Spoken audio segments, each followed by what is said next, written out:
This is the scenario that could have been our reality just a few years ago. A devastating future that came closer than most of us can comprehend. Most of you have never heard the name of the quiet man who stood alone on the precipice and stopped it. Imagine the deepest cold, the blackest night inside a secret Russian bunker. The air thick with the silent weight of impossible responsibility. Suddenly, the silence is shattered. The alarms scream, red alert. The system has detected the unforgivable launch. It's 12:15 a.m.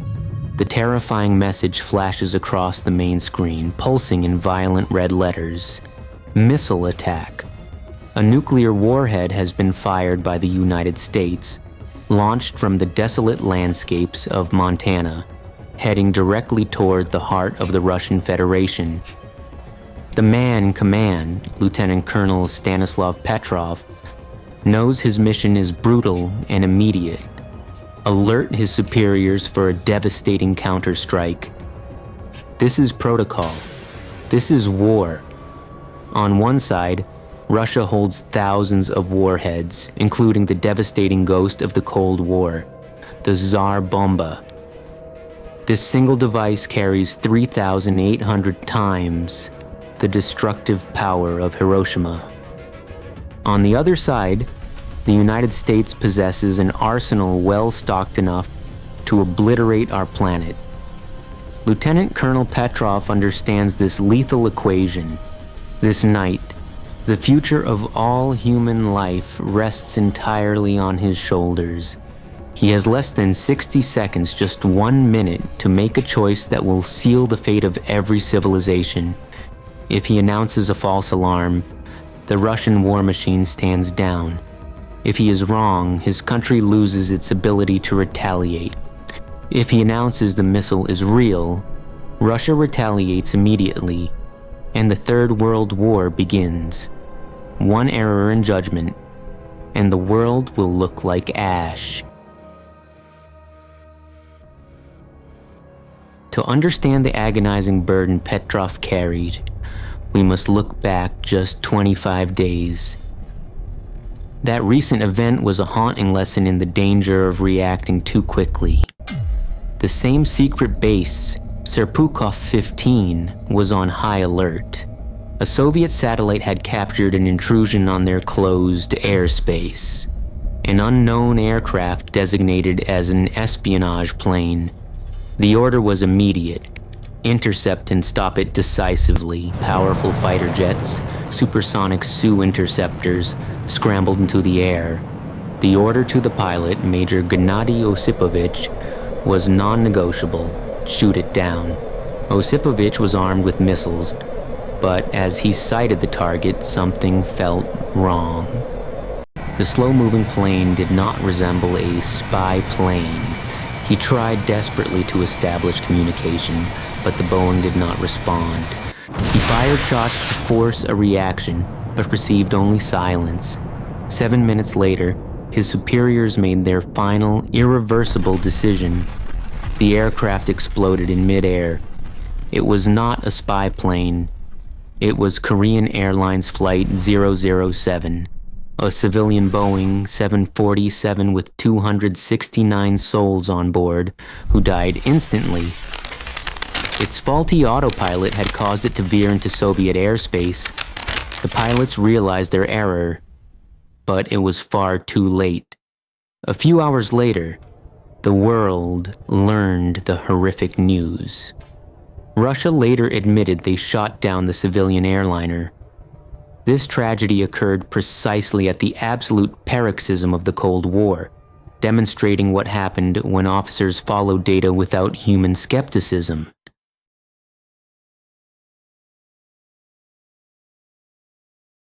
It is against this chilling backdrop of absolute paranoia that Lieutenant Colonel Petrov prepares to start his night shift. He enters the secret base, Serpukhov 15, the critical center of surveillance for nuclear attacks. Petrov, an 11-year veteran, is the shift chief, commanding 80 subordinates. There is a striking element of coincidence. Petrov wasn't even supposed to be there. He replaced a colleague for one exceptional night. He tries to quell the stress, telling himself that a real nuclear attack has never happened. Yet, the year 1983 is one of the most tense years of the entire Cold War. Paranoia is total. The Soviets deployed new missiles. The US responded with nuclear-armed Pershing IIs. President Reagan pursued war games called Operation Able Archer. Soviet leader Yuri Andropov was certain Able Archer was a feint. He believed the US was planning a genuine first strike. He ordered Operation Ryan to monitor all preparations for a nuclear strike. The world was convinced that an attack was not a coincidence, but an inevitability. It is precisely 12:15 a.m. The calm is ripped apart. The main computer screen screams the alert. Missile attack. The satellite Cosmos 1382 reports a nuclear warhead launched from Montana. A technical error seems utterly impossible. Stanislav demands a visual confirmation, but the setting sun creates zero visibility. The computer updates. Maximum probability. Every soldier is frozen, eyes fixed on the colonel, waiting for him to follow protocol and initiate retaliation. He has 1 minute left. Petrov, driven by the trauma of KAL-007, pauses. An attack seems illogical. Why send only one missile? The image of the shot-down civilian airliner keeps agonizingly buzzing in his mind. He cannot make that same mistake on a global scale. The minute has passed. Under crushing pressure, Stanislav makes his initial decision. It's a false alarm, he declares. He judges it incoherent. It must be a bug, a glitch in the new system. But the situation violently escalates. Another missile is detected. Then a third, a fourth, a fifth. The system confirms a full salvo.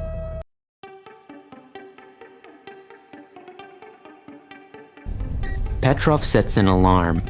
22 minutes, the minimum time for the ballistic missiles to reach Russian territory. He frantically checks the system. He knows it's set up intimately, yet he searches in vain for an error. Everything appears to be functioning perfectly. He demands confirmation from his 80 soldiers. They all respond panicked. The attack is real. These are confirmed nuclear warheads. In 17 minutes, they will begin to explode over Russia.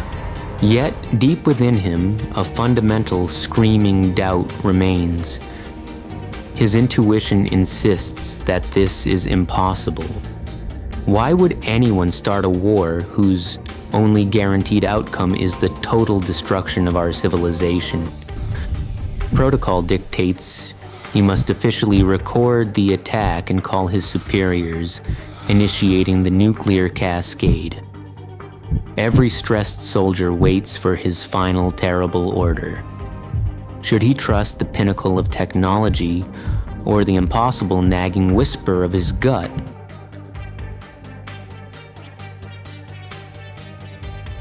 "12 minutes have passed.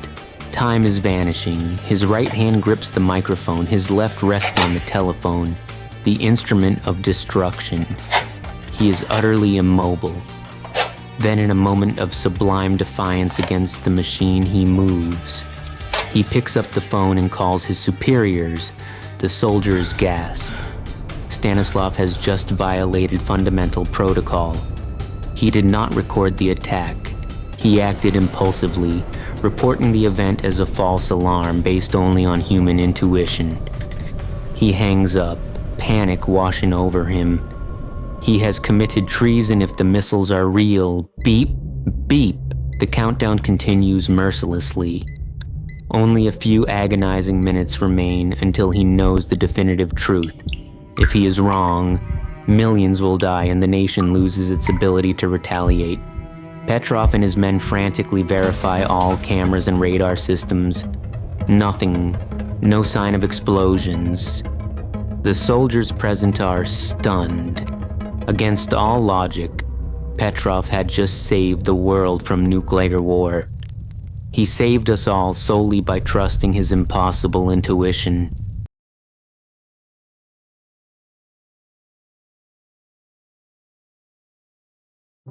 In the shadows of that silent triumph, Stanislav went home, telling no one.